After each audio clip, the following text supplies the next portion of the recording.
सेठ धनीराम हरियाणा में झज्जर जिले के प्रसिद्ध व्यापारी थे। वो मिट्टी को भी हाथ लगाते तो सोना हो जाता। उन पर लक्ष्मी की विशेष कृपा थी। भगवान ने उनको सब कुछ दिया, मगर कमी थी तो सिर्फ लड़के की। उनकी 4 लड़कियां थीं, लड़का एक भी न था। यह पुत्र अभाव उन्हें खाए जाता था। वो हर समय उदास रहते थे। बाहर जाकर तो हंस बोल भी लेते, पर घर में आते ही उदासी छा जाती थी। उसकी पत्नी धनपति सोचती थी, इसमें मेरा कोई दोष नहीं। अब लड़के लड़कियां पैदा करना किसी की बस की बात थोड़ी है। परंतु उसमें इतना साहस नहीं था कि पति के सामने मुस्कुराते हुए खड़ी हो जाए। उनकी सास मालती कहती, मेरे मोती जैसे बेटे को अभागिन मिल गई। चेहरा कैसे चमकता था, जैसे अनार का लाल दाना हो, पर अब वह बात ही नहीं है। न होठों पर मुस्कान है, न आंखों में वह ज्योति। शरीर पहले से आधा भी न रहा। धनीराम ये बातें सुनते तो और भी उदास हो जाते। वो कहते, माँ, तुम ऐसी बातें मत किया करो। जो चीज भाग्य में न लिखी हो उसके लिए रोना धोना बेकार है। मैंने जान लिया है कि हमारे वंश का नामो निशान मिट के ही रहेगा। हमारे भाग्य में पुत्र सुख नहीं लिखा है। तुम बोलती हो तो मुझे रोना आ जाता है।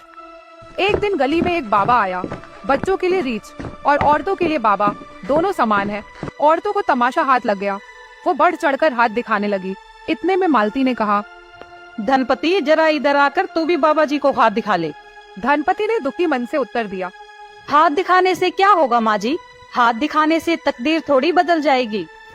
मगर इसमें हर्ज ही क्या है, दिखा ले। धनपति का जी न चाहता था कि हाथ दिखाए, परंतु सास के भय से उसने हाथ बाबा जी के सामने कर दिया। सब औरतें चुपचाप खड़ी हो गईं। यह हस्त निरीक्षण नहीं, भाग्य निरीक्षण था। बाबा जी ने हाथ की रेखाओं को देखा और धीरे से कहा, तुम्हारे घर में हमेशा क्लेश रहता है।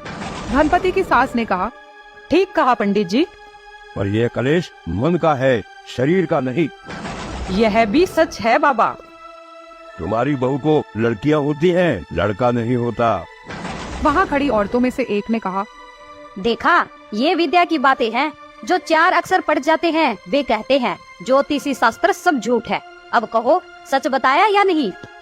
इसका पति भी बहुत दुखी रहता है। महाराज, यह भी सच है। इसके और नक्षत्र तो सब अच्छे हैं, केवल एक नक्षत्र अशुभ है। यह सब उसी का फल है। महाराज तो अंतर्यामी है। अब यह देखे इसके भाग्य में बेटा है या नहीं।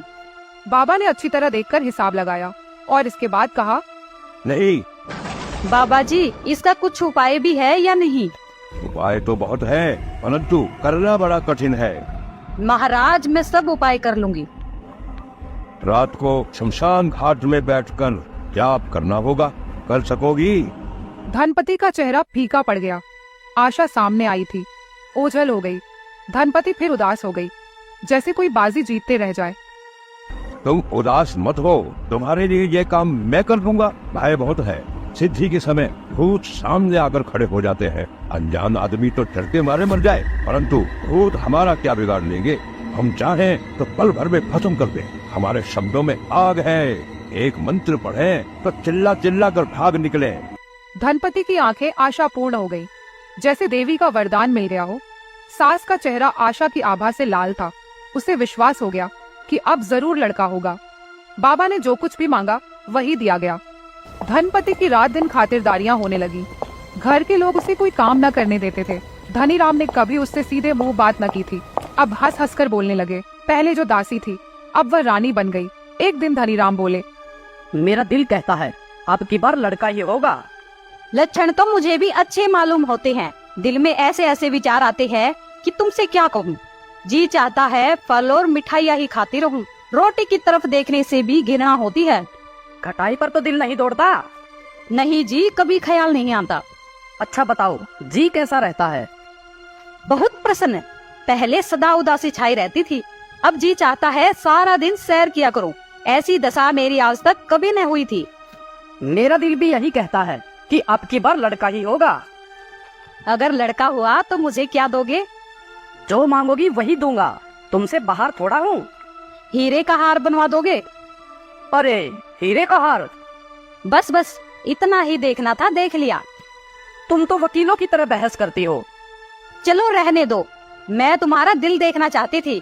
मुझे हार की क्या पड़ी है? तुम्हारी खुशी मिल जाए, यही सब कुछ है। मैं तुमसे कभी नाराज नहीं हुआ। क्यों झूठ बोलते हो? तुम्हारी तो आंखें ही बदल गई थी। मैं अनपढ़ हूँ, पर अंधी नहीं, आंखें पहचानती हूँ। तुम्हें धोखा हुआ होगा। खैर यह भी देखा जाएगा। इसी तरह 9 महीने बीत गए। प्रसव काल आ पहुंचा। धनीराम बाहर खड़े घबरा रहे थे। कुछ देर बाद अंदर से नवजात बालक के रोने की आवाज आई। तभी मालती बाहर आई। इस समय उसकी आंखों में आंसू थे, मुंह पर क्रोध, जैसे अग्नि की ज्वाला में पानी की बूंदें जल रही हों। फिर से लड़की हुई है। धनीराम का सिर चकराने लगा।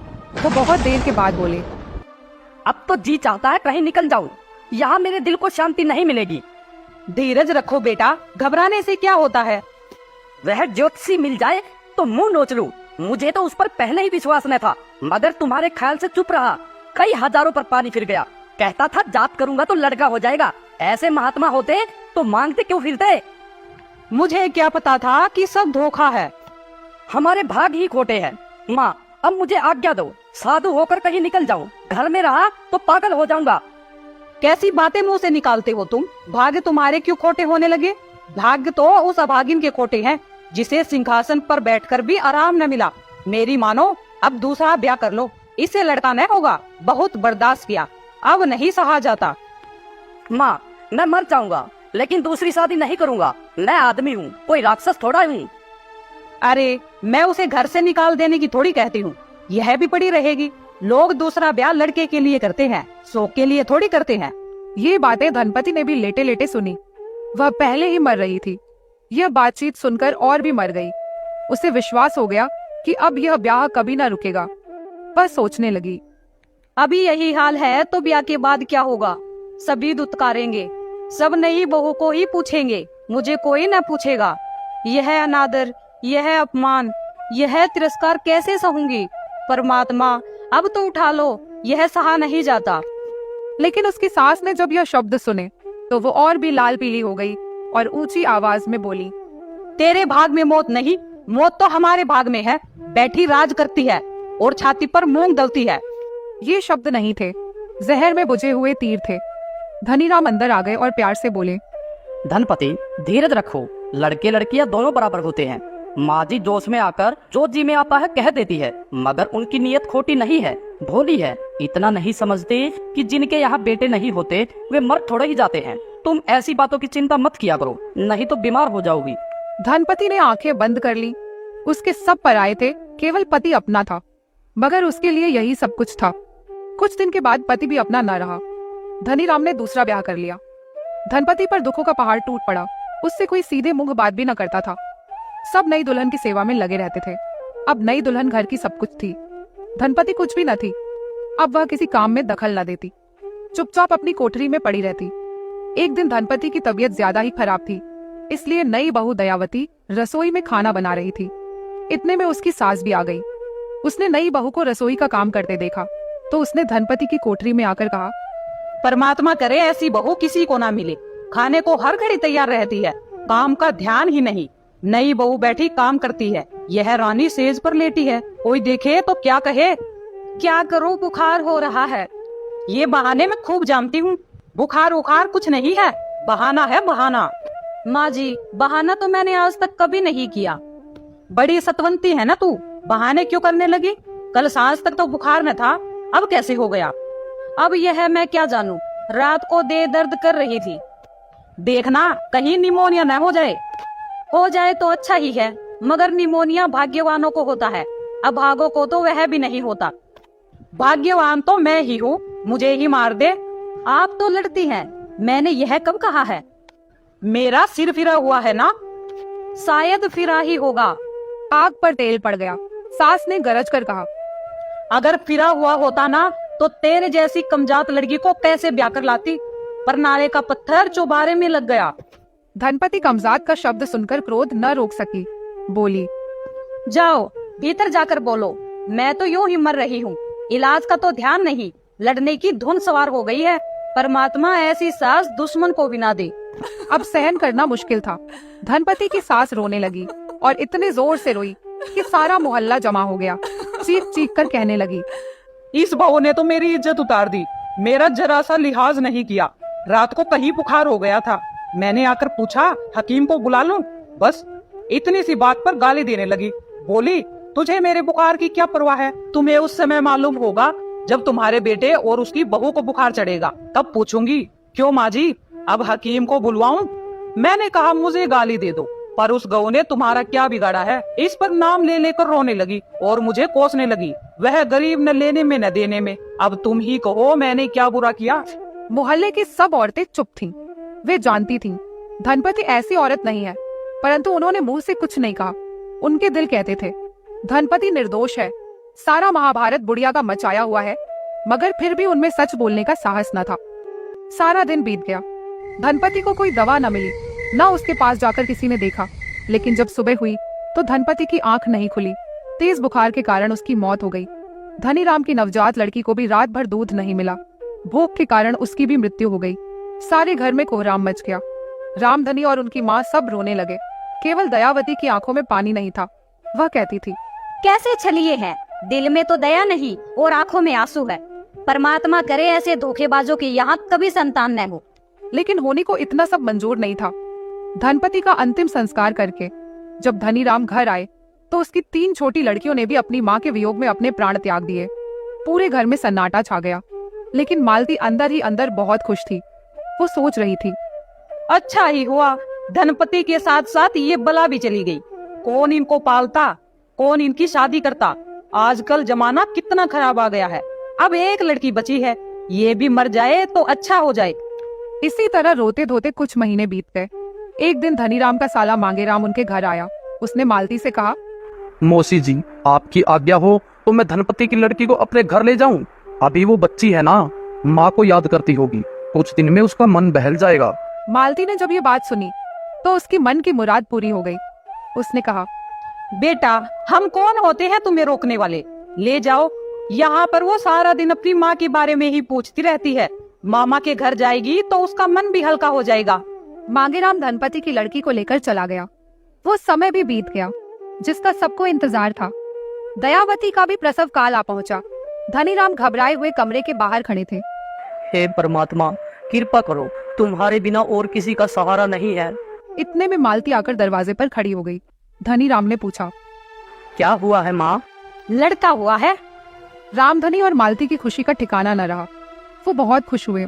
हे परमात्मा देर से ही सही, पर आज तुमने हमारी सुन ली। अब मुझे और कुछ नहीं चाहिए। हंसी खुशी 5 साल बीत चुके थे। एक दिन रामधनी घर में बैठकर शराब पी रहे थे। उसका लड़का विजय भी अपने पापा को देख रहा था। उसने अपनी माँ से पूछा, माँ ये हर रोज पापा रात को क्या पीते हैं?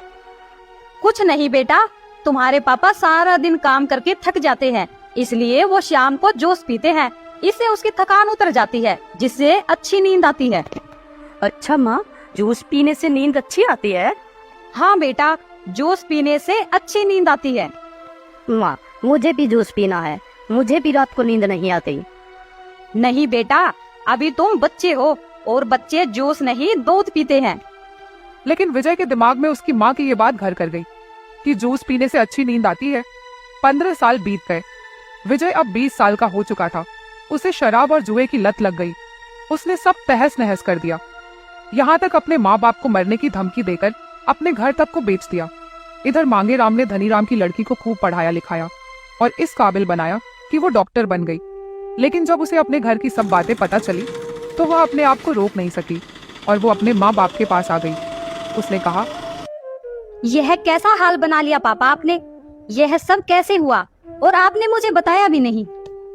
बेटी मैं क्या बताता, यह सब मेरे ही कर्मों का फल है। बेटे की चाहत में मैंने तुम्हारी 4 बहनों को खो दिया, तुम्हारी माँ को खो दिया। देख लो है दुनिया वालों, बेटे होने का नतीजा। पापा मम्मी आप मेरे साथ चलो, मैं इस तरह तुम्हें दर दर की ठोकरें नहीं खाने दूंगी। रामधन की लड़की अपने पापा और मम्मी को अपने साथ ले जाती है।